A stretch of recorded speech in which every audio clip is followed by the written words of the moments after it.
Today we are working on a 2015 Ford Escape, I think it is, with a 1.6 turbo. This thing, the timing on this, a blue head gasket, obviously, you know, the old head's over there. These are common problems with these.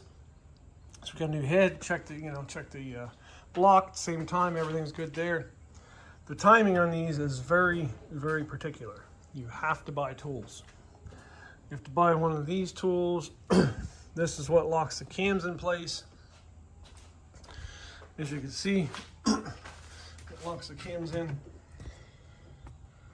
You see how they lock in right there?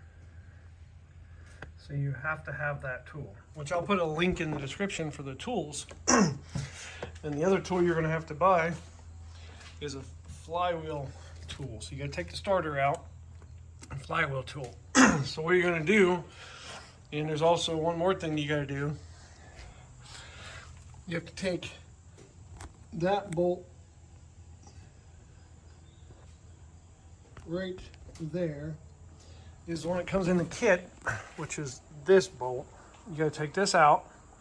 So you have to literally pull the CV axle, take the whole CV axle out of there, take this bolt out, put the other bolt in, which is similar to this one here, but it's just a little bit shorter.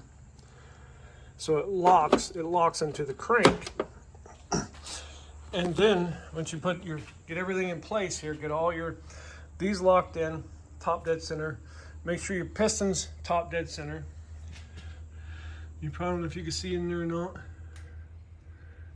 but it's a top dead center. And what that does is it locks the crank in place. Then you got to go, once you get that turned, I put the bolt back in the balance, or in the crankshaft, and held it up against that bolt, and then tightened that flywheel in place. So everything's got to be in sequence. You have to have all those tools. But I will definitely put a link in the description for those. And so you got to have the camera lock. You got to have this tool to lock the cam phasers. You got to have that tool down there. This tool right here is what locks in this is what locks the crank pulley in place. Or the harmonic balancer, as you see, it has a groove.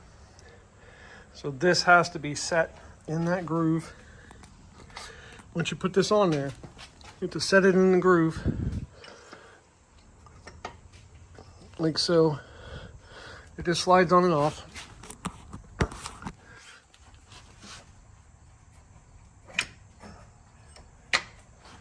And you'll hear it lock in. Unlocked, locked. Then you put your bolt. I don't know where I put the bolt.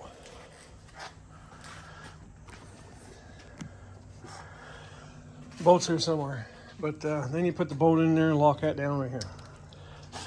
It specifies you use a new one. I just cleaned this one up. I'm going to put a little bit of Loctite on it. The first torque has a 3-step sequence as well as a head. You need to look it up on the head. It has a 5-step sequence for the head. The first step is going to be 74 foot-pounds. Then you're going to do a 90-degree. That goes in there, locks that in. So once everything's locked, nothing should move. So then you're going to need one of these tools right here. You're going to need one of these for, which you can buy it, you know, anywhere. There's the part number for that at AutoZone or Advance, one of the two.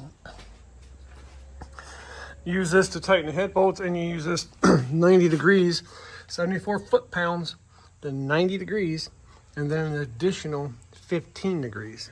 So it's a multi-step process. Definitely make sure that you have to use all these tools. If not, this is an interference motor. So in other words, if you crank all this stuff and it's not right, it will bend the valves. All right, let me know if you have any questions.